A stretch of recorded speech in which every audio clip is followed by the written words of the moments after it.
Welcome, everyone, to another episode of Revolution Recap. The Revolution took 1 point Saturday night in a hard-fought 1-1 draw against Toronto FC. The game had chances few and far between, with both teams botching what few chances they could find. However, following TFC breaking through in the 74th minute, Gustavo Bou came to the rescue once again, scoring in the 86th minute and giving the Revs a crucial point, which keeps them in sixth place in the Eastern Conference standings. I'm Greg Johnstone. Joining me today, the miraculous return of Sean Donahue. Sean, how's it going? I feel like I'm shaking the rust off this morning. It's been so long. Yeah.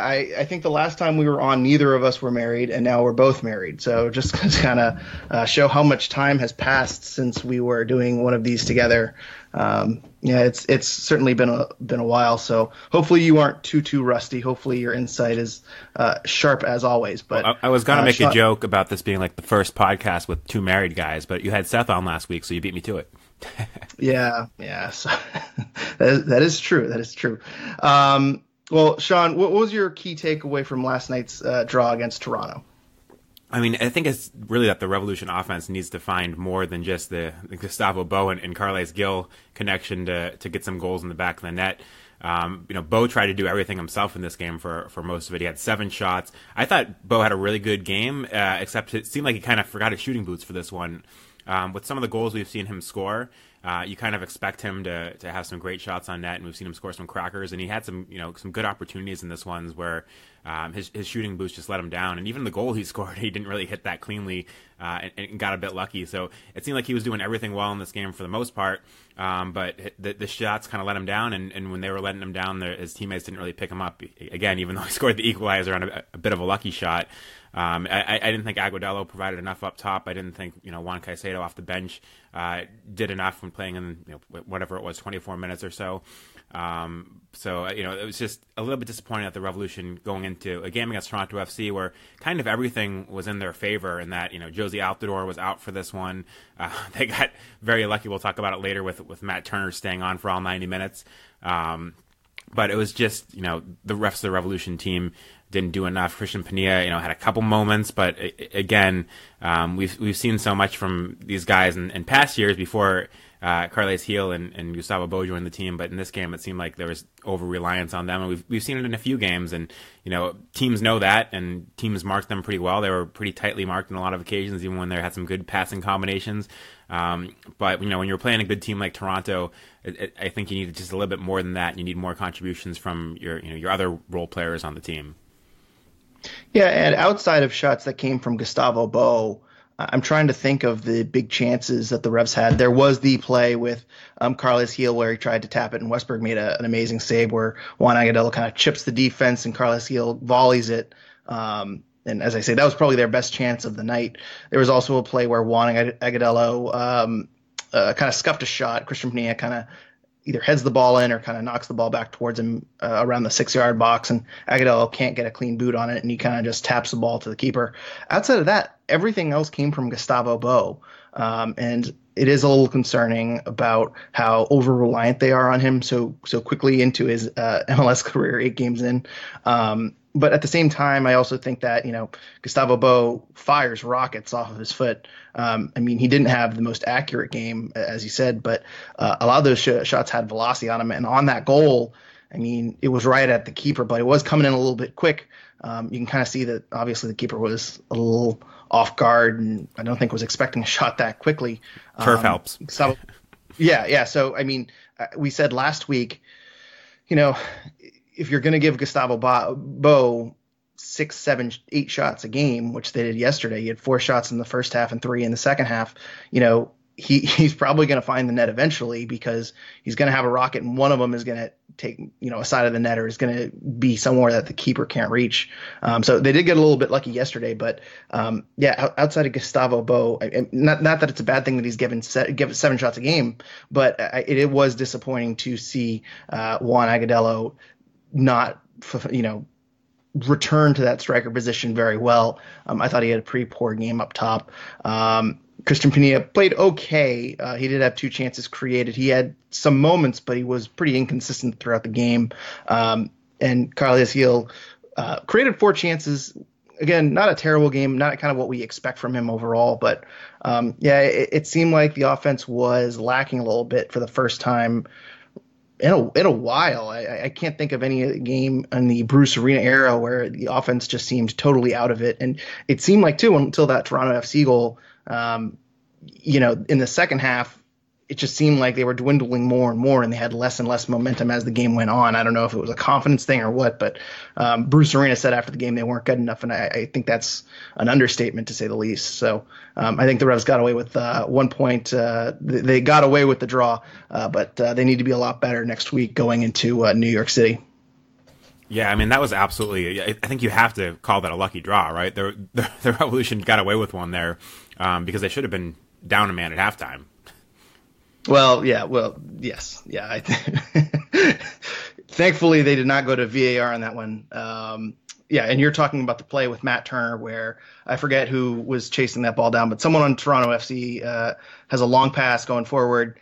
They're called offsides, and they don't go to VAR to review it. It's kind of questionable. It's not a clear and obvious error, so I'm not sure if it would be overturned either way. But, one player on Toronto is through, and Matt Turner comes out of net, gets beaten, and clearly clips him. I think he clearly gets him in the leg a little bit, and that probably would have been a red card, and I think the game would have been significantly different. Not only are the Revs down a man, but Matt Turner made a number of really solid saves in the second half. I would say that the Revs got a little bit lucky in the first half, not getting a red card off. They got lucky with Matt Turner making 3 or 4 more good saves this week. He seems to have kept them in the game. And then, they got lucky with Westberg making a huge error in the 86th minute there that gave them the goal. So, this isn't exactly a performance you want to see from the Revs, but we'll happily take the result. So I really don't understand what happened on that red card play, because it's one of those things where when you're talking about VAR, you hedge towards, if you're assistant referee, you hedge towards not calling the offside when it's a really close call. And I think Paul Mariner convinced me that he was onside on that play. When you look at the lines, it did look like he probably was onside. So I'm not really sure in the age of VAR, why that flag went up so soon. And then at the same time, one of the complaints about the era of the VAR era is that, somebody's going to get hurt when you don't call an offsides, and they called the offside there, but the play continued anyways, and the guy got taken out by Matt Turner. So it seemed like just about everything that could possibly go wrong on the refereeing side on that play went wrong. But it all went in favor of the Revolution, who, really got away with one there because, Matt Turner took the guy out. To me, that was denying an obvious goal scoring opportunity. It was outside the box, so it wouldn't have been a penalty kick. But because it was outside the box and it would have been a penalty kick, that means it would have been a red card. If you have the rule changed, so if it was inside the box and he was going for the ball, it would be a yellow card and a penalty kick. But because it was outside the box, it would be no penalty kick and a red card. So then the Revolution would have been without Matt Turner, who really was kind of the hero of this match later on with some of the saves that he made. So it was very fortunate for the Revs, and disappointing that they perhaps didn't play a bit better given they were playing Toronto without one of their best players in Altidore. Yeah, and at home, I think this was a game that you want to take all 3 points and really solidify your spot in the standings above Toronto. But with the results elsewhere in MLS, the Red Bulls losing, with Montreal losing, the results were satisfactory, I think, from the Revs standpoint. They're maintaining 6th place. I don't think this night hurt them too much, but you're right. A really disappointing performance in a game where if you take all 3 points from Toronto, your playoff odds go up significantly. And 4 of the remaining 6 games in the schedule are road games. They have to play NYCFC twice. They have some difficult fixtures coming up. So I think this was a game that they wanted all 3 points from. So very, very disappointing overall. The one thing I will say, too, going back to that red card play, did the flag go up immediately or was it a delayed flag? I honestly didn't see it. Based on the commentary, I was under the impression that it went up immediately. But I'm honestly not sure. I thought it went up late, which begs the question, if you're not going to go to VAR and if you're throwing up the flag up late and you're not going to go to VAR, why not just throw it up right away? I don't know. Refereeing in MLS has gotten very, very questionable in recent years, which is saying a lot because it was already very, very questionable in previous years. I wish we had Jake on this week because I just don't understand what happened with that play. Because like you said, if you're going to put the flag up and not go to VAR? Why don't you blow the play dead and not risk having a guy get injured? Well, then the referee goes over and talks about it a little bit. And so, I mean, maybe he had someone in his ear. There was about a minute delay, and I thought they actually had gone to VAR because there was such a delay. But maybe he was listening in to see if it should go to VAR, and they said no, it's not going to go to VAR. And I think that's based on it wasn't a clear and obvious error logic, and that's why they didn't go there. But it was very close. I mean, if that assistant linesman does not put up their flag, Matt Turner's off. Because I think you could make just as strong of an argument that it was onside as much as it was offside. I think there weren't any really good angles that were definitive. So it was a clear and obvious error by the Revolution defense. There were a few of those. Yesterday, but and that'll take me to my my key takeaway, which I don't think we need to go into much detail. We've already talked about a lot, but Matt Turner really kept them in that game yesterday. He was by far the man of the match for me. That double save in the second half was just spectacular. He had 3 or 4 saves that really would have been backbreakers for the Revolution if he gave them up. And even on the goal that was conceded, which he could do absolutely nothing about, he made a save from point blank range. Matt Turner is proving his worth week in and week out.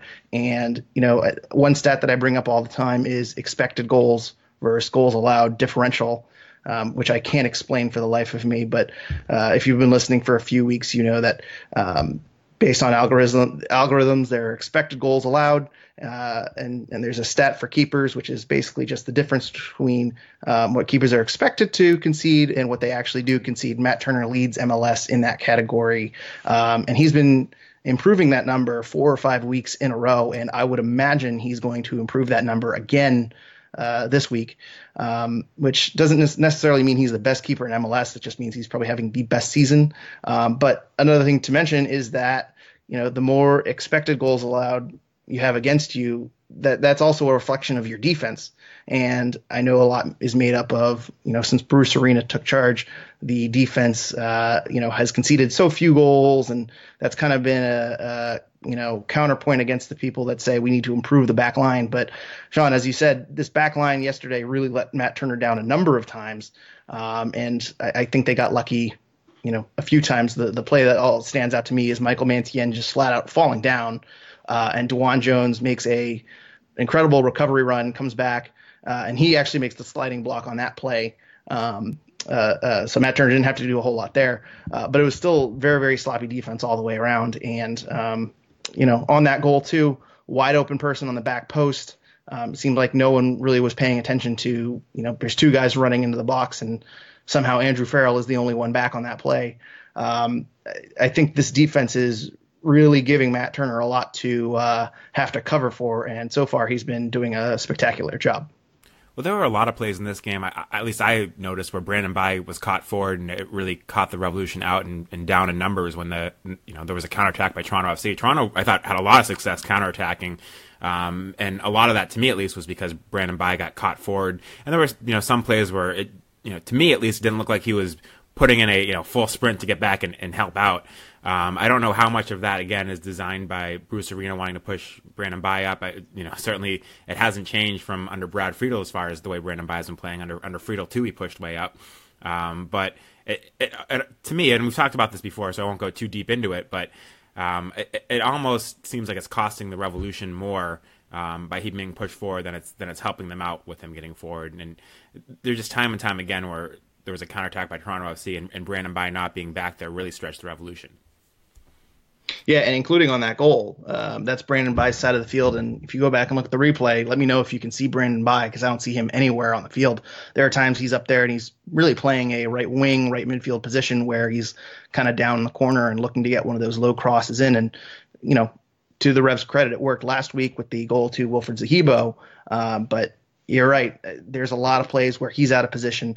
DeJuan Jones also too pushes up and gets out of position. It's the same thing that Edgar Castillo does, but DeJuan Jones has such blazing speed. He's able to get back and recover at certain points. So yeah, Brandon Bai really does not get back. And I think a lot of the times too, I talked about this a little bit last week, is that Wilfred Zahibo and Luis Caicedo do a really good job of covering for those outside backs.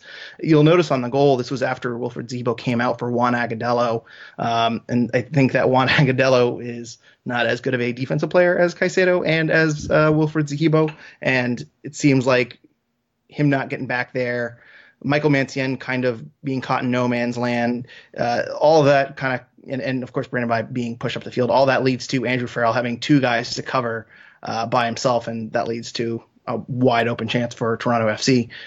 So yeah, they seem to be pretty convinced of letting Brandon Bai run up the field and get those low crosses in. I mean, I'm fine with it as long as you have a good defensive midfield pairing. I think when you have Juan Agudelo in the defensive midfield or in the central midfield, or Diego Fagundes for that matter, you're going to have to keep Brandon Bai back a little bit.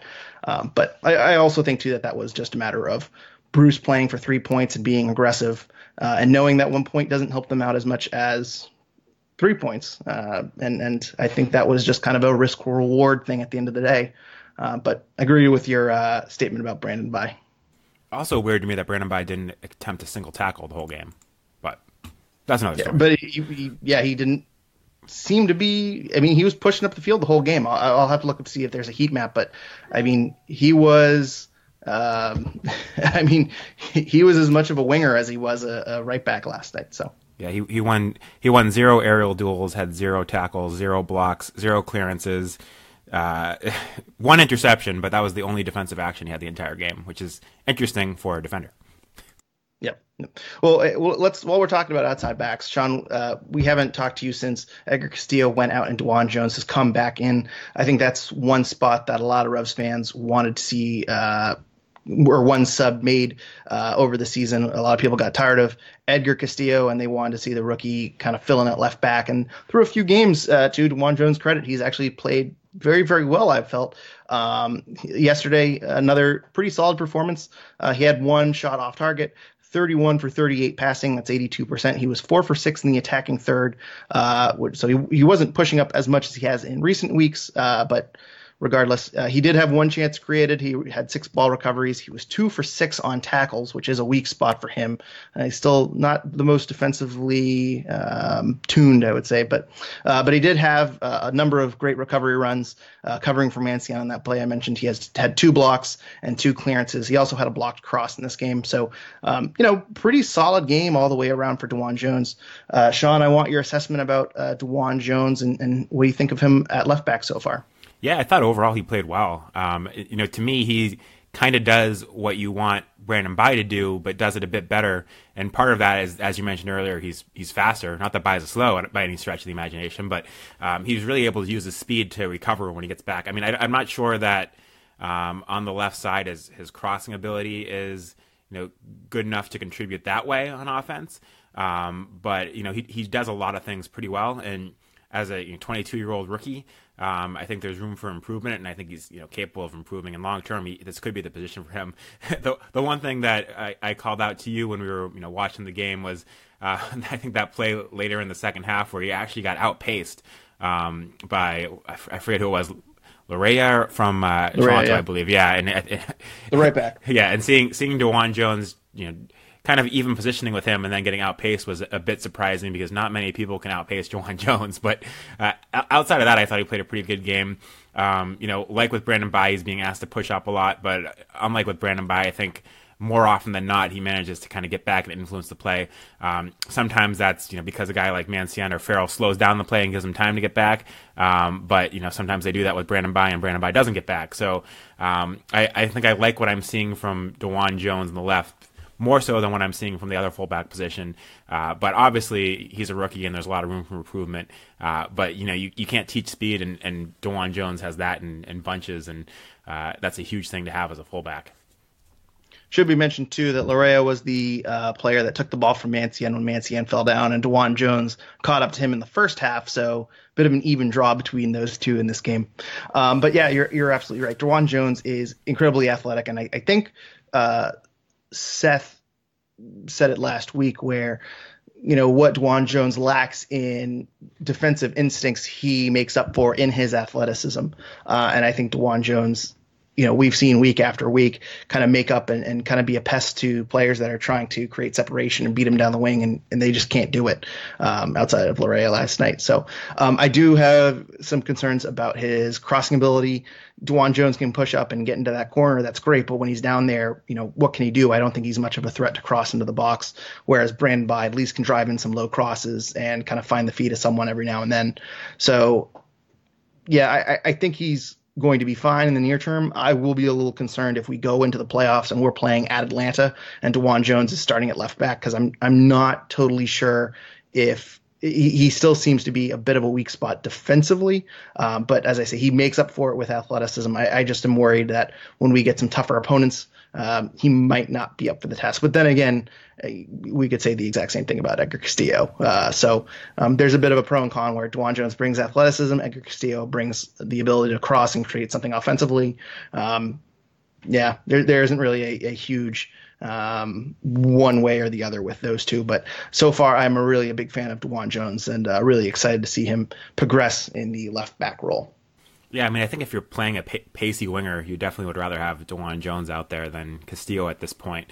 But like you said, I would have concerns with either of them in a tough playoff matchup.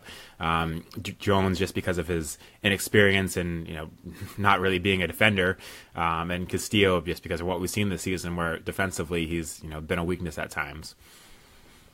And one other major change in this lineup yesterday was Juan Agudelo moving back to center forward in this game. Lately, we've been seeing him more in the central midfield, kind of playing an 8 role. But with Teal Bunbury out, Juan Agudelo moved up top, which is a bit of a surprise to me. I kind of expected Juan Fernando Caicedo to start at the number 9 spot. But nope, they ended up going with Juan Agudelo. He had a bit of a mixed bag game, 2 shots. 1 shot was on target, but it was that scuff shot that was created by Pinilla. He had another shot that was off target. He was 26 for 34 passing, 77%. He was 14 for 18 in the attacking third, which is pretty solid, 2 for 4 into the penalty box. He did create 2 chances, 3 ball recoveries, was dispossessed 3 times, and he had a tackle on clearance, probably when he went back into the midfield. So played a little bit of midfield, played a little bit of striker. Sean, what was your thoughts on Juan Agudelo's performance yesterday? Yeah, I think, Juan Agudelo, for years we've been talking about wanting to see him become that striker that can hold up the ball and lay the ball off to guys. And there's been flashes of it in his career. But for whatever reason, it just hasn't worked out. I didn't think he was terrible in this game, but I didn't think he did enough. It's disappointing.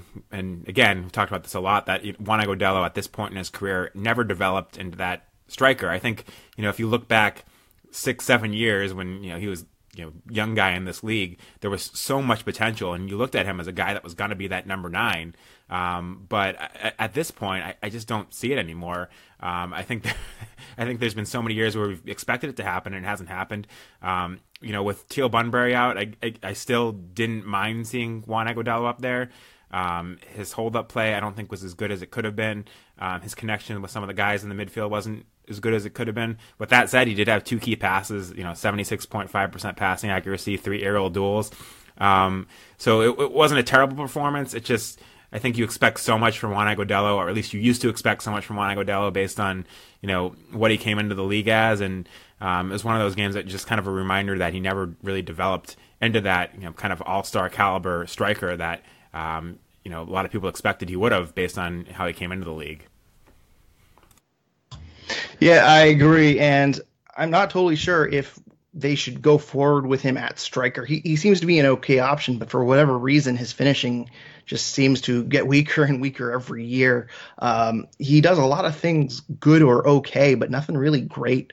It's a little disappointing to see him not being able to finish that chance in the first half. To his credit, when he went back in the midfield, he seemed a little bit more comfortable. He had that great chip pass to Carles Gil, which was volleyed and unfortunately saved. That would have been an amazing assist if it went in. But, Juan Agudelo, you're right, never developed into that star striker that we kind of thought would happen 5-6 years ago. So pretty disappointing to see. And I'm not so sure if we'll see him make another start at striker. Who knows how long Teal Bunbury is out, but I can't imagine that he's going to be making the start over Teal Bunbury anytime soon.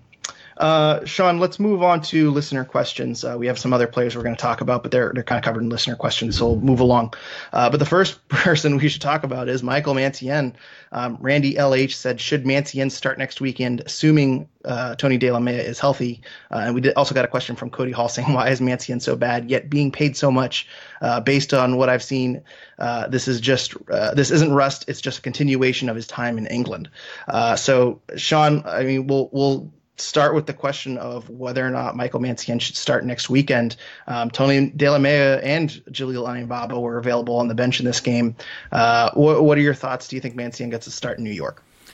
I mean, if Delamea is 90 minutes fit, and I kind of suspect he will be by then, I think Delamea starts over Mancienne. I think Delamea and Farrell have been a good combination. When they've had the opportunity to play together.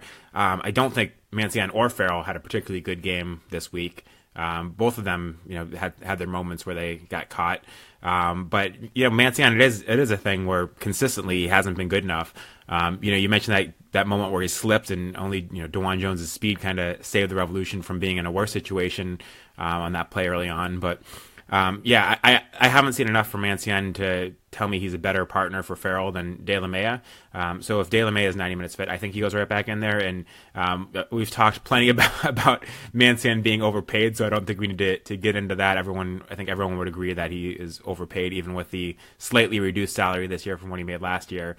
But every time you hope this is going to be the time where Mancienne kind of turns it around.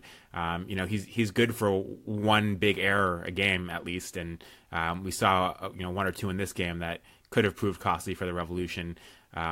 So Mancienne I fully expect will be gone next year, and I expect if Delamea is healthy that he goes back into the lineup this year.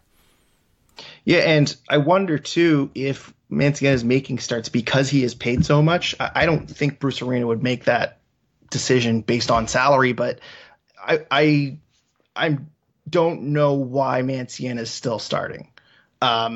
He's coming off of an injury. I'm glad he's physically fit and all that, but Tony Delamea has been perfectly fine. If Andrew Farrell wasn't playing center back, I would imagine if he was playing right back or something like that, I could see why Michael Mancienne is starting. But Farrell has pretty much played center back every single game since Bruce Arena took over. And he's been, until yesterday, he's been playing all 90 minutes.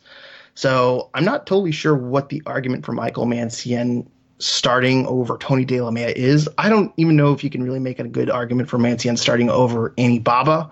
I'm not totally sure what we're doing here. We're talking about the play that Jones recovered on. I mean, Michael Mancienne also had a play late in the second half where, ball comes in, he's trying to clear it, and the ball kind of hits off the side of his foot and goes out for a corner. I mean, if TFC scores on that, I mean, Michael Mancienne is the total scapegoat of this game. He had a number of plays where he just didn't seem. I don't even know. It used to be, even last year in 2018 when the Revs weren't doing that great, Michael Mancienne was good in the air. He seemed pretty confident. Now when he clears the ball, it seems like he's scuffing some plays. He's not clearing them really as well as he used to. I don't know if it is rust. I mean, he's had 3 or 4 games, but regardless of what it is, I don't know why anyone would start Mancienne over Tony Delamea. I think Tony Delamea and Andrew Farrell, as you mentioned, have been a pretty solid pairing, so I'm not sure why. I don't know. I can't figure out why Michael Mancienne is starting again. I was confused last week, and I'm confused this week. And, I think if you have DeJuan Jones and Brandon Bai as your outside backs and they're pushing up so much, you need 2 reliable center backs who are able to go, sprint back and forth, cover a lot of ground, and kind of be solid all the way around. And I think right now that's Andrew Farrell, and I think that's Tony Delamea. It was weird seeing Delamea come on as a sub in this game, though, wasn't it? Do you think that was solely because of the yellow card Farrell was on? That was a strange one to see Farrell get brought off when they're trying to chase a goal. So I asked that at the time. I didn't understand, and someone did mention that Andrew Farrell had a yellow card, which does make a lot of sense to me. I don't know if it's an easing Delamea back into game minutes type thing. I don't know. It was a strange third sub. And we have a question about Tayon Buchanan. Actually, we'll get to that question next. But I was confused to see, down a goal. I was confused to see a center back subbed on for a center back. That didn't seem to make a whole lot of sense to me. Someone did. I guess it's the yellow card.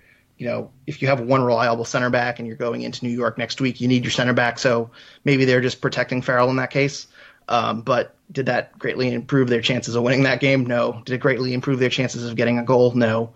So I was he did have a header on a free kick. Could have happened. I guess. I mean, it worked. It worked. So they ended up scoring. So what do I know? But yeah, I don't know why Michael Mancien's starting anymore. It's confusing to me. So not to drive a point home, but let's go to Tayon Buchanan while we're talking about that odd sub, which you and I were texting about it yesterday of, you need a goal. They had Diego, they had JFC on the bench, and then they had Tayon Buchanan. Those were really the only three offensive subs you have on the bench. And game's winding down, and they go to Tony DeLamea to sub in for Andrew Farrell, which, again, I assume is a yellow card thing. But I also think it's noteworthy that Tayon Buchanan, since Bruce Arena's come into the team, really has not played a lot of minutes. He has one appearance under Bruce Arena, and that was a 90th minute sub back in the LA Galaxy game. So he really has not made much of an impact lately. 2K Mike on Discord asked us, what do you consider Buchanan's role with this team, and does he have a future in the 18? And Sean, let me just kind of start here. I don't think he does have a role on the 2019 Revs anymore. I don't know.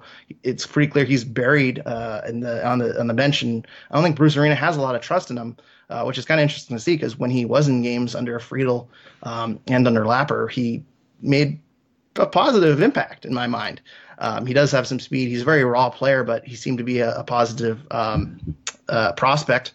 So, Sean, what are your thoughts on Tayon Buchanan's role? And do you think he has a future in the 18 with the Revs? No, I mean, I agree with everything you just said. If you look at this game in particular, if he was going to have a role in 2019, this would be a game where you think he might come into.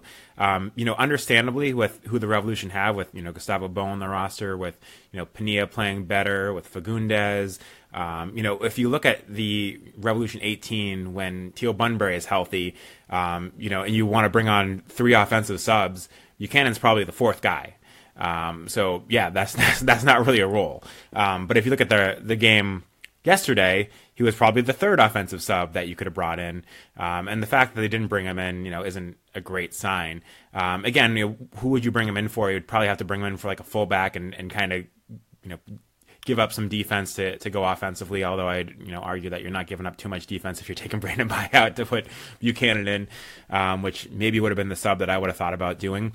But yeah, if Buchanan's not coming into this game when you're down a goal in the 82nd minute and he's your last offensive sub on the bench and DeLamea is going in instead, that really doesn't speak to him having a role going forward this year. I do think we saw a lot of promising signs from him early on in the season, so it's a bit disappointing that 20-year-old rookie isn't having an opportunity for more minutes, and it's really unfortunate again that the Revolution don't have a USL team this year that they could be getting minutes on, because when you're the age Tayon Buchanan is and you're kind of a fringe first teamer, borderline first teamer, that's where it's really difficult, because if you're the Revolution, you don't want to loan him out to a team knowing that one or two guys get hurt, you need him immediately, but at that age, you really need to be getting minutes. So it's not good for his development that he's sitting on the bench for the Revolution and not getting any time.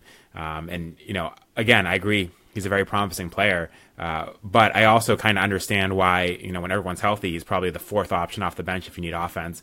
Last night he was the third option off the bench if you needed offense, and he, didn't come on. So, at this point, maybe you really do need to loan him out somewhere, because it doesn't make sense to have a 20-year-old with that kind of talent. And as you said, kind of a raw player. He needs minutes, and he's not getting them.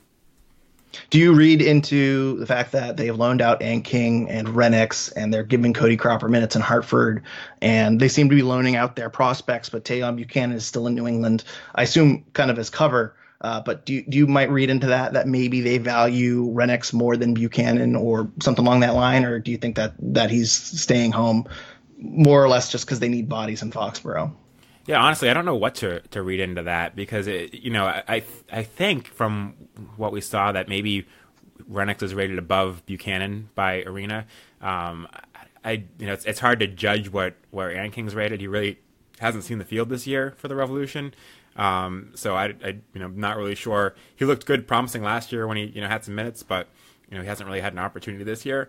It's hard to imagine that he's above Buchanan on the depth chart. I mean, they play different positions, so that's part of it. But I don't know why you'd send those two guys out on loan and not also send Buchanan out on loan if Buchanan's not playing.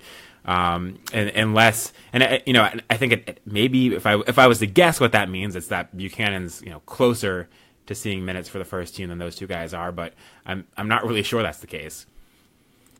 Yeah, and it should be mentioned that Buchanan is 20 years old. He came out of college into the super draft after his sophomore year. So someone like DeJuan Jones is two more. He's older by 2 years. DeJuan Jones came out as a senior. So, Taylor Buchanan does have some development too. You got to kind of treat him as a college junior.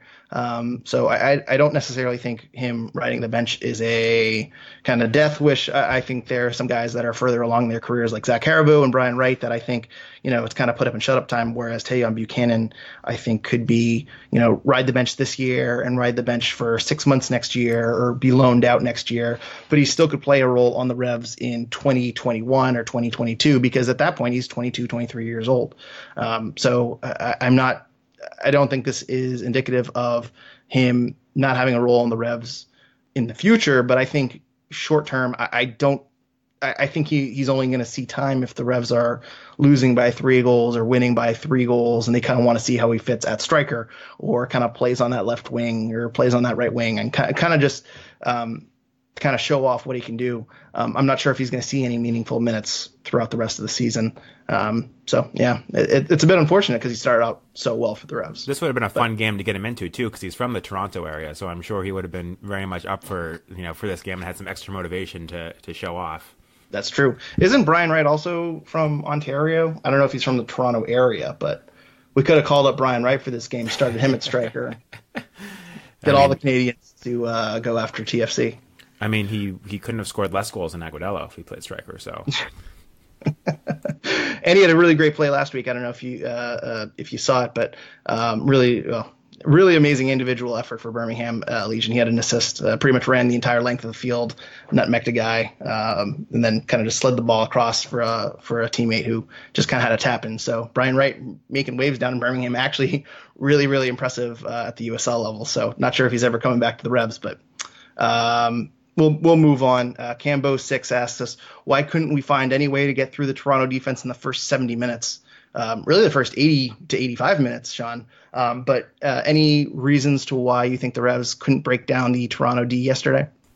I mean, Toronto kind of sat back a bit and was content to be more of a counterattacking team and did it really well. Again, I think the Revolution are just starting to become that team that, under Bruce Arena, they've played so well that they're starting to become a team that teams are afraid of and are more willing to kind of sit back against. And, Toronto being without Altidore, probably that changed their approach a little bit, knowing that their star striker was out. I know we've talked about Patrick Mullins, but he's definitely not the caliber of a guy like Josie Altidore. So I don't know, why the Revolution struggle to break down a team like Toronto. I don't think Toronto actually has that great of a defense. Obviously, bringing in Gonzalez helps that. But I actually didn't think Gonzalez had that good of a game. So I'm not really sure what the Revolution's problem is. I think Pania is a guy that we've talked about before that's better on the counterattack. So when the Revolution are playing that way, you kind of get more out of him. I'm not sure he's a guy that running at stationary defenders that are kind of okay to sit back and are in a position to not be broken down is his strong suit, which is why we saw Bou and Heel in a lot of cases kind of playing short combination plays between the two of them, and Toronto was kind of able to focus on that to kind of slow down the attack. But it was, I think they missed Teal Bunbury, but I do think overall it's kind of a problem for the Revolution breaking down defenses like that when Carles Heel and Gustavo Bou are being focused on by the defense, and when the team is content to kind of play for a draw or 1-0 win rather than taking the offense to the Revolution, which also is probably why the Revolution sometimes look better on the road when they're going against a team that that wants to be more of the aggressor and leaves more holes open. Yeah, and, to be fair to the Revs, too, they did have a few chances that, they got a little unlucky on. Obviously, there's the Juan Agudelo chance that, he just couldn't finish. There was the Carles Gil volley that we've talked about. There was the Gustavo Bou play where Christian Pania kind of goes for a ball and Westberg comes out of net and Westberg can't control it. Pania passes it back to Bou and Bou misses an empty net, although to be fair, it was a bit of an odd angle. Maybe he should have finished it, maybe not. But, there were some chances created by the Revs in this game. Let's see, 4, 2, 8. They had 11 chances created in this game, which isn't horrible. They just didn't have a lot of big chances outside of the Carles Gil and Agudelo chances. I don't think there were any, can't miss plays that, you kind of expected. But you're right. I think Toronto came into this game looking for a point. They were looking to absorb pressure and counterattack. And, they're hoping that, they can exploit the wings and exploit Brandon Bai being out of position and DeJuan Jones out of position. And eventually they ended up getting that goal. It looked like their strategy was going to work out. But were you surprised a little bit that Toronto FC did play that kind of counterattacking style? I kind of expected them to come out and try to go for all 3 points. Maybe it was missing Josie Altidore, but I was a little bit surprised how defensive Toronto was in this game and how content they seemed playing for a point. And another point, too, I'll mention that, they score the goal and they immediately go into parking the bus, which again, I thought was a little strange. I don't know why they changed too much. The counterattacking seemed to be working or seemed to be effective. But were you surprised at Toronto's strategy in this game, Sean? Well, at the same time, Toronto almost had as many passes in the final third as the Revolution did, and actually completed 74% of. Toronto attempted 149 passes in the final third, completed 74%. The Revs attempted 150, completed 63%. I was.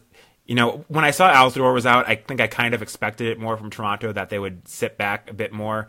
So I guess I wasn't too surprised. They are a team that relies very much on Altidore to kind of be that. We talked about what the Revolution wanted out of Juan Agudelo as kind of a hold-up striker if he's playing number 9. Toronto expects that out of Josie Altidore and gets that out of Josie Altidore when he's healthy. So I think they're really a different team when he's out of the field, and I think they recognize that, and that's probably why we saw them take a more defensive posture than we might have expected.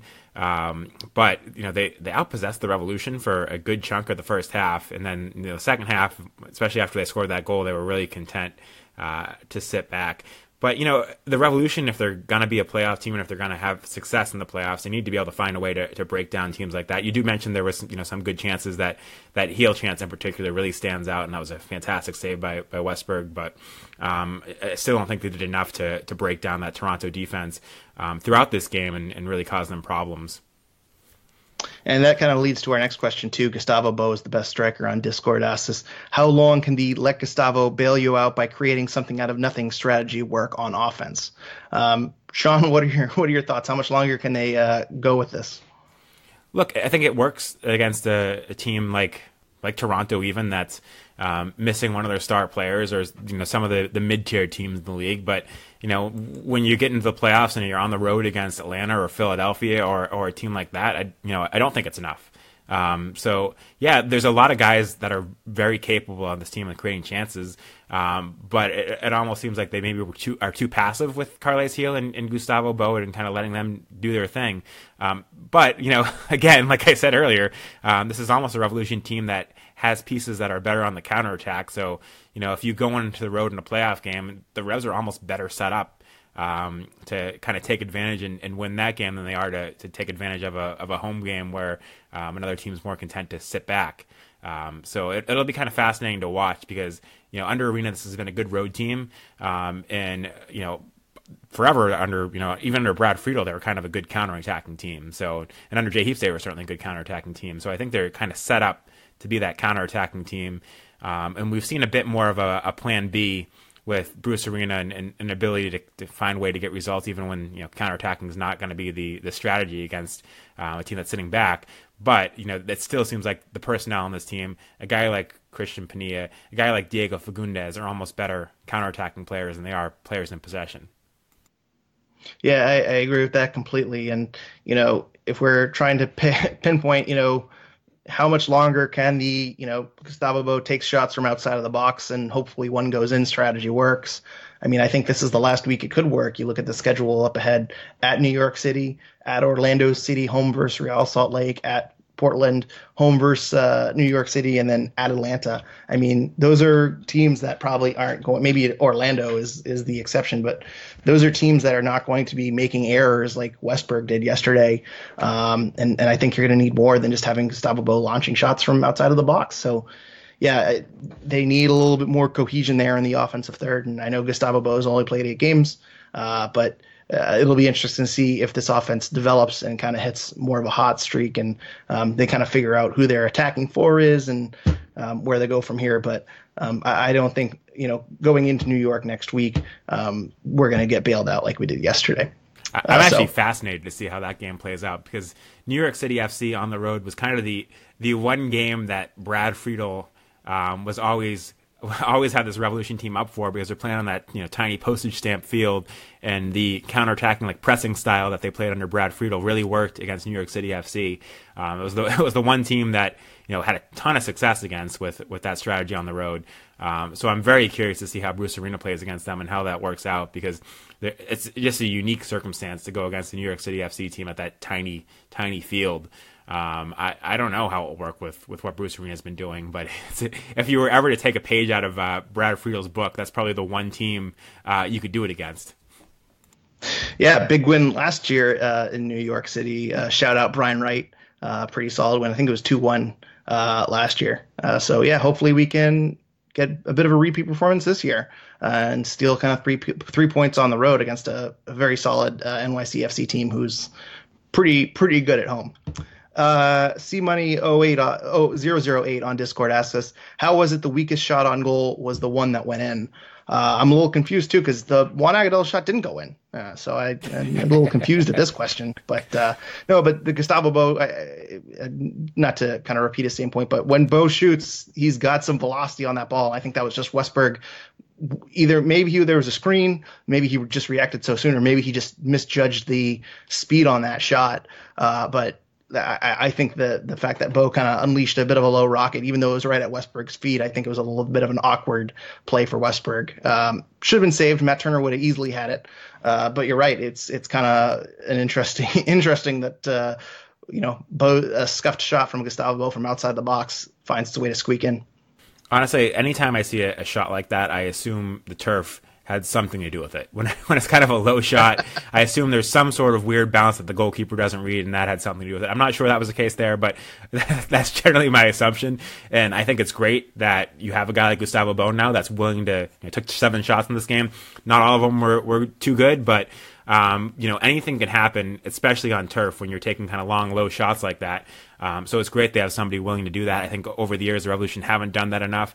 There's a lot of home field advantages to playing on turf, and tricky bounces happen, confusing things that you wouldn't necessarily see happen on a good grass field happen. Again, I'm not sure that a weird bounce did happen on that ball, but it might have. And my general assumption is to just say, if a low shot like that catches the goalkeeper off guard, the turf probably did something to it. I'll buy that theory. I'll say the Gillette Stadium turf is a pro for the team instead of a negative. Let's move over to the other goalkeeper in this game, who again was outstanding. Matt Turner, another wonderful full performance, and Nearby Eclipse on Discord agrees with us. Matt Turner made some more excellent saves. I'm low-key glad he isn't being considered for the national team, but he is better than Miller, Sean Johnson, Gonzalez, etc. Sean, you think Matt Turner is better than those keepers that he mentioned? I mean, he's leading that expected goals to goals against stat. Should Matt Turner be considered for the national team? I mean, I think he's definitely, if he keeps playing this way, earned a January call-up. I don't think, Sean Johnson. I think that list of goalkeepers that were listed, I don't think any of them, Jesse Gonzalez had a lot of potential. And is a pretty good keeper, but I don't think any of those guys have, really lived up to the hype. Matt Turner, at his best, I think has the potential to be better than all those guys. Again, he's barely played more than a full season worth of games over his career. I don't think it's necessarily time for him yet to jump right up for a game against Mexico and Uruguay. But I do think if he keeps playing at the level he's playing at, there is a future for him there. And I definitely think unless he has a big drop in form, that come January he's earned himself a call up to that camp. And if he doesn't get one and he keeps playing like this, then it's time to start asking some questions.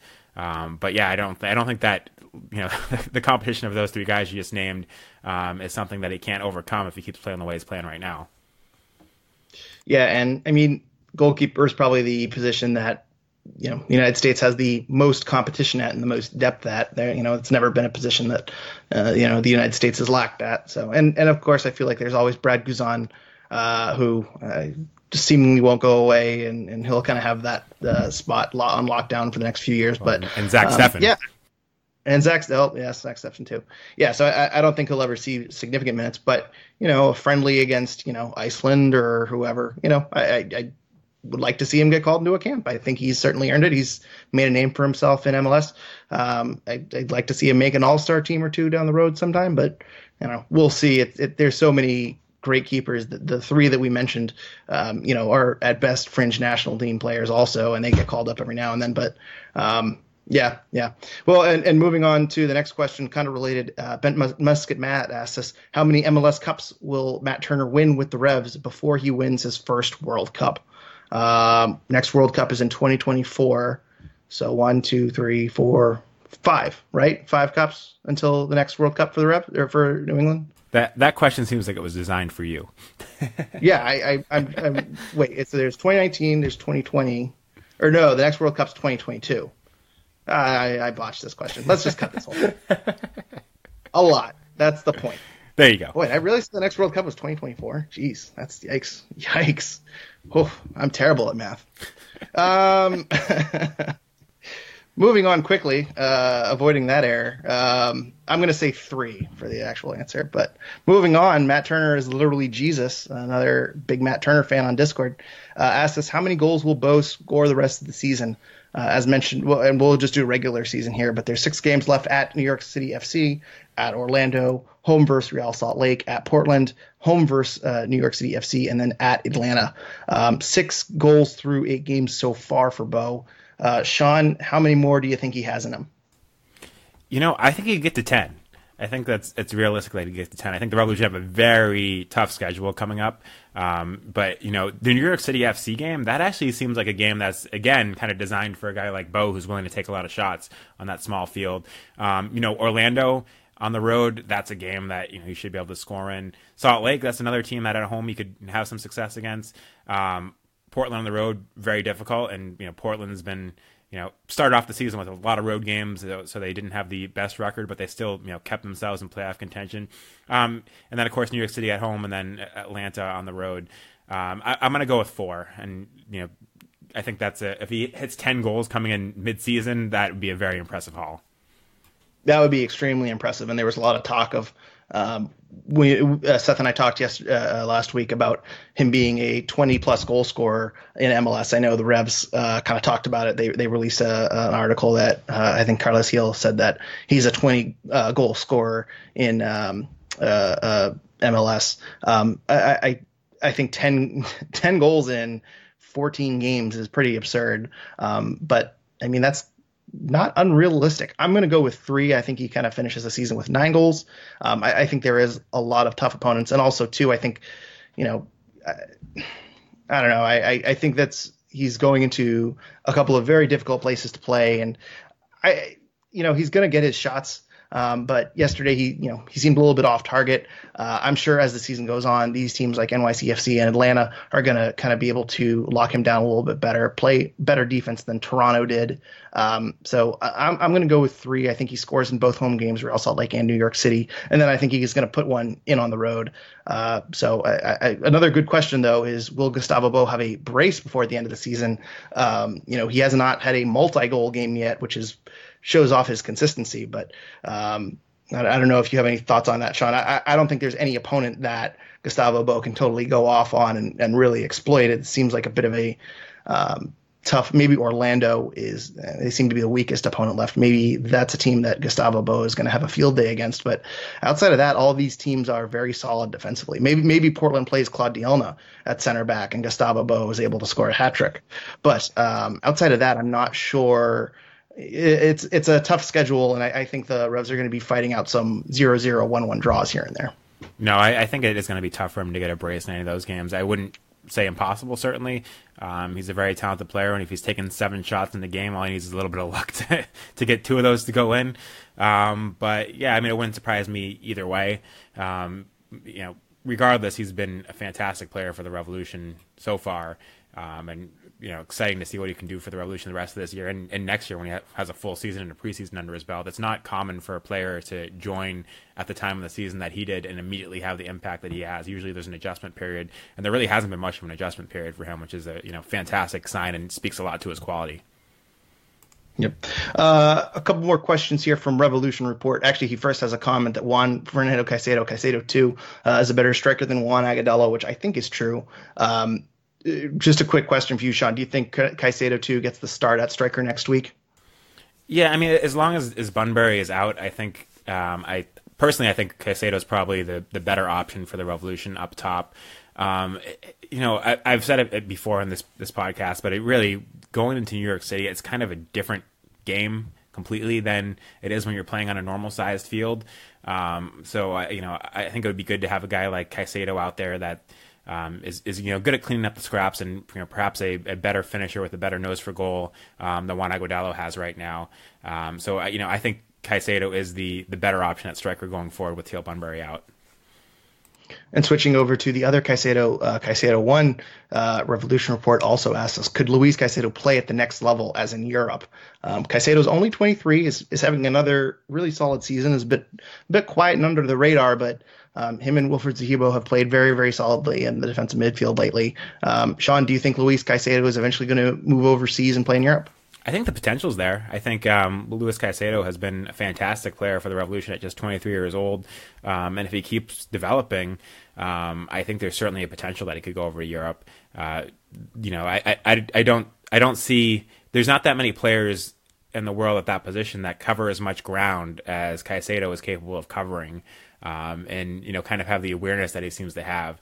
He still makes mistakes. He's not perfect, but he's only 23 years old, and if he keeps developing, players that play the role that he does and kind of can cover the ground that he does and have the impact on the game that he does, are players that teams seek out. And at his age, there's a lot of potential for him to be a guy that could go over and at some point play in Europe, I think.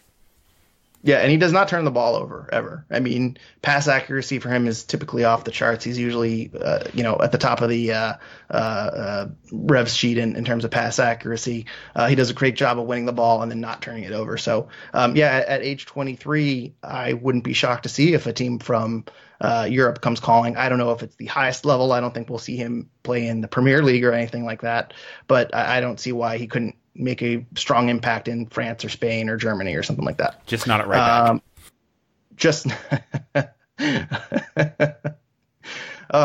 Why do you have to remind me that Brad Field tried him at right back? What an idiot. Oh my goodness. What a terrible decision that was. Revolution Report also asked us, how much is Diego Fagundez worth on the market? This is a bit of a tough question. I tried looking for some comps, and there really wasn't anything from this year within MLS that, any comparable trades that I found that might be comparable for Diego. It's a bit of an interesting question, too, because we talk about, what Diego's future is with the Revs. If he's leaving at the end of the season, should the Revs trade him? Should they have traded him in the transfer market or in the transfer window this summer? It's a bit strange, and I think I am also a little helpless on this question because I'm not really sure what he's worth. I think his value has taken a huge hit in recent months because he's been relegated to the bench. But I think a lot of teams throughout Major League Soccer know who he is, know his impact on the Revs, know he's scored 51 goals throughout his career, and know he's very young and he's a very talented player who can play a number of positions. So I'm not totally sure what his worth on the market is. If I were to guess, I would put it around maybe a little bit what the Revs got back for Lee Win, just because I don't think the Revs have a lot of leverage, and they know he's an expendable piece. The potential and the upside is there, but I think his value is winding down. I'm not sure what they will get for him if they decide to sell him in the offseason. Yeah, and I think his play has deflated his value a little bit, and I think the comments in the offseason that implied he wanted to leave probably deflate his value a little bit because teams know he's looking to get out, and he has 1 year left, 1 option year left after this in his contract. So it's tough to say. Transfer market has his value at $2 million. I think it's probably less than that right now. I don't think it could be that, because if I remember correctly, Frank DeLappa had he said that years ago there was an offer for Diego from a European team for $2 million. If I remember correctly, and that was 1 or 2 years ago. So I can't imagine his value is still at $2 million. No, I wouldn't think so. And it's also, tough because if he's going to go to another MLS team, it's very different than if there was actually a free market like there is in the rest of the world, where they can just throw whatever money they want at him. And maybe if MLS had the same rules as the rest of the world as far as transfers, maybe they could get $2 million if it was just an owner paying out of pocket, as opposed to TAM and GAM and all of that fun stuff. But it is very hard for me to say what Diego's worth. He is 24 years old. He has his career stats are very impressive for somebody that age, but he undoubtedly hasn't had the impact this year that he has in the past. And it's kind of been that way under two coaches. He wasn't playing that well under Brad Friedel this year, and I don't think he's been playing particularly well under Bruce Arena, even though he's played a little bit better. If you had tried to sell him, mid-year last year when he was playing the number 10 role for Brad Friedel and was having one of the better starts to a season in his career, $2 million actually might have made sense, and I could have actually seen that, and maybe even more than that. But I do think his value has deflated a lot since then. When you're a guy now 24 that's kind of entering the prime of your career, and you're a bench player after the strong start you had as a younger guy, that's not going to be good for your value. And he was getting some call-ups for the youth national teams of Uruguay years ago. He doesn't seem to be on Uruguay's radar at all anymore, understandably. So it's tough for me to say. I think, and two, given the contract situation, I would struggle to see the Revolution if they were trading with MLS, getting even $1 million in GAM or TAM, and if they were trading with outside of MLS, if they could get $1 million on the kind of the free market from another team, at this point that would probably be a decent haul for him. It's just disappointing because he still has a lot of potential, and he's still clearly a very talented player, but for whatever reason it hasn't been there this year. From him in the way it has been in the past years, and it really kind of started towards the second half of last year. I don't know if Brad Friedel broke him or what it was, but he hasn't really seemed to be the same player, even though there's been a few flashes here and there. Yeah, he actually was pretty decent in the 10 role last year too. I mean, he wasn't Carles Gil, but he was a good playmaker, pretty well. Yeah. But yeah, I mean, the way I see it, if Sean, if you're Bruce Arena and a team from Europe or wherever comes calling, and in the offseason they offer you $1 million for Diego Fagundes, in my mind you take that. I mean, the option is either Diego Fagundes leaves after 2020 or you have to sell him, and $1 million is probably a lot less than what you could have gotten from him 2 or 3 years ago, but I still think that's a good amount of money. And I think if an MLS team comes calling and offers you $500,000 in allocation money, I think you got to take it. I'm not sure. I mean, he's much more valuable as a trade chip than with the Revs at this point, in my view. And I also think that they're going to bring in, they're going to have a lot of roster turnover. They're going to be looking to bring in some new players. And I'm sure that, this is a guy that, he's a better fit somewhere else than he is in Bruce Arena's system. And so I think clearing the roster spot is a plus in general. And I don't know, I can't put a dollar value on it again because there aren't a lot of comparables. But I mean, if the Revs get $500,000 in TAM, I think that's a great haul. I just do. I don't think Diego has much of a future with the Revs. And I think they could have gotten a lot more for him a year ago. But it is what it is. They've held on to him, and I think that value is depreciated pretty significantly. So the math changes if Diego and his dad come back and say, hey, now that Bruce Arena is the head coach, we want to stay here. I don't think that's going to happen, but if that were to happen, it would be kind of a different equation. But knowing what we know now and assuming that's not the case, I agree with everything you just said. The other thing too is I think if they did that, they'd want a new contract. Yes. I don't think anyone would buy that Diego Fagundes is happy making 140 or whatever he is. He's on a very team friendly contract for one more year. So, I think whether or not he forces a trade out, whether or not he forces a trade out or whether or not he stays, regardless, I think in this offseason, he's going to need a new contract from someone. So, I agree with that completely. But if he, kind of has a turnaround and says, I didn't, part of the reason I wanted to leave was Brad Friedel was a terrible coach. I think everyone would understand that. But now that Bruce Arena is here, I'm willing to commit my long-term future here, and they offer him a long-term contract. I could get behind that too. Even if he's kind of your, when you look at your midfield three of, Bou, Pania, and Heel, even if he is, kind of your fourth option and as a rotation piece, I still think he has a lot to offer the team, and maybe that would be more value than $500,000 in allocation money. But if that doesn't happen, then I do think if somebody comes along and offers you $500,000 allocation money, you probably have to take it, given there's just a year left on his contract, and then he is a guy that could perhaps go to South America or go somewhere else and leave the Revs with the Revs getting nothing. Yep. Nope. Totally agree.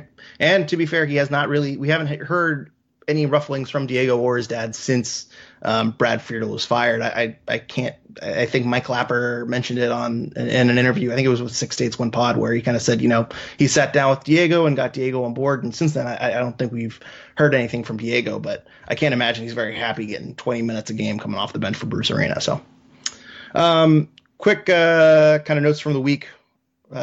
The Revolution announced that their academy is launching a residency program. So that's actually pretty significant news, I think, in terms of the development of the youth academy and youth players. They've announced 70 players from New England are going to be living, all expenses paid, and will be working on their development. So that's pretty exciting news overall. I know a few weeks ago we got a question from a listener who asked, what are some of these changes that Bruce Arena is doing? What is he doing differently from Friedel? And so I think this is a pretty significant change and is another step in the correct direction for the Revs down the line. So, youth development has been a bit of a weak spot for the Revs, but overall, I think that this is a major plus. Sean, I don't know if you have anything to add on to that, but I imagine that this is going to lead to more players coming up as homegrown players, which is the trend in MLS. No, I mean, it's huge. No longer are the Revolution limited to players that are within driving distance of the team whose parents can afford to bring them down to practice and everything. I think it's absolutely huge to have a residency program. We've seen some other MLS teams doing that. Salt Lake comes to mind as one of the pioneers, I think, that in adding a residency program. But it's absolutely a step that needs to be taken, and it's a great step in the right direction for the Revolution that will hopefully lead to expanding their reach and territory for homegrown players. And again, the Revolution have had some success with homegrowns with Caldwell and Fagundes, but really those two are the only guys that have made a significant impact in the Revolution, and you'd like to see more players than that do it for the Revolution. And a residency program and eventually hopefully a USL team would both have a huge impact, and I think increasing the production of the Revolution Academy. I was going to say, if they're able to pull off the USL team, which it sounds like they are planning on doing, this is going to feed directly into that USL team. And I think they're setting up a kind of a structure similar to, say, Philadelphia, or you mentioned RSL, that has developed really good youth talent. So yeah, very, very exciting news from New England this week. Pretty huge news. I don't think many people will pay attention to it because I don't think they know what that means. But I think in terms of youth development, this is probably the best news we've had in years. Another big, I don't know if it's big news, but it's still news. The Revs also expanded their front office this week. They hired former Rev Chris Tierney as player recruitment manager. So it sounds like he's going to be kind of in the scouting / management department, which actually Seth and I talked last week about, players not willing to come to the Revs, players not wanting to come to the Revs, but maybe Bruce Arena will change that. Maybe players will want to come for Bruce Arena. It seems like Chris Tierney is kind of taking a role to help bring in new veteran players to recruit them to play on turf, to play in Foxborough. So I'm not sure how much of an impact Chris Tierney will have in the front office. I'm not sure how serious this role is going to be, but pretty good to see a former player kind of come back and work in the front office for the Revs. Yeah, it's not a secret that there hasn't been enough of that from the Revolution. Very, very, I'm trying to think, very, very few players in the Revolution history have come back and worked for the team, with a few exceptions, like Jay Heap's coming back to coach, and Mike Burns obviously coming to be general manager.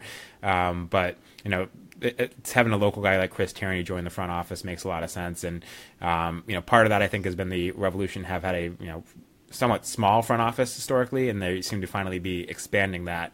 So hopefully this is the first of things to come for the Revolution, and bringing back former key players to take a role in the front office and be involved in the team. You even see like teams like Portland and throughout the league that have brought former players on to be kind of ambassadors. The Revolution did that with Charlie Davies, but all that stuff is stuff you'd like to see more from the team, and it's good to see kind of a signal of intent that they're doing with Chris Tierney, and hopefully it's just kind of the start of the Revolution bringing back more former players.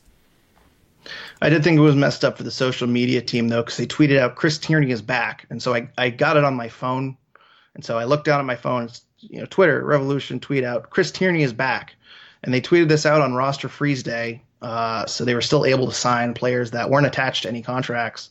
And so until I opened Twitter and actually read the article, I was under the impression that Chris Tierney was coming out of retirement to play left back, because the Revs desperately need a backup left back to DeJuan Jones with Edgar Castillo out. So I had tricked myself into thinking for 30 seconds that Chris Tierney was actually coming out of retirement.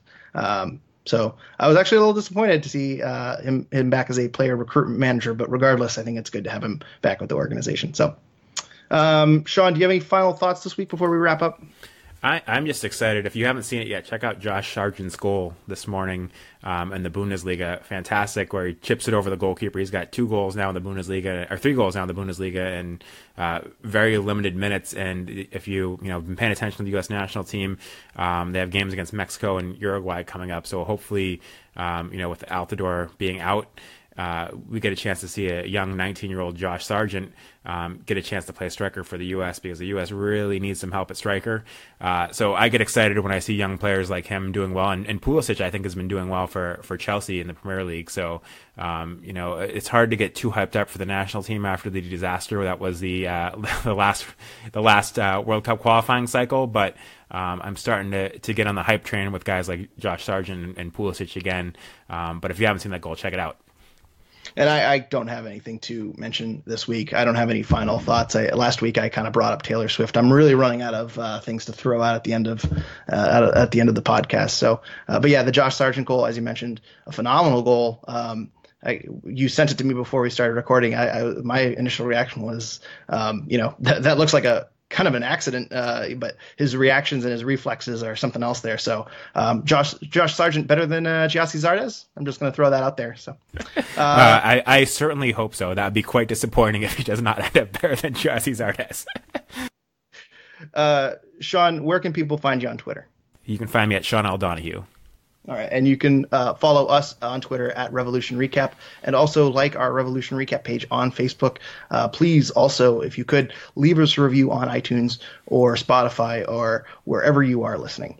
The Revs go on the road next week, as we mentioned, for a Saturday afternoon matchup against New York City FC in Yankee Stadium. NYCFC has a solid home record of 8-1-4, only lost 1 time this season, so it'll be a bit of a difficult matchup for the Revolution. I think that's a game that they're happy if they can take a point, but maybe they have some magic like they did last year, some Brad Friedel magic, and take all 3 points. We'll be back next week with a new podcast to break it all down, but until then, thank you all for listening, and go Revs.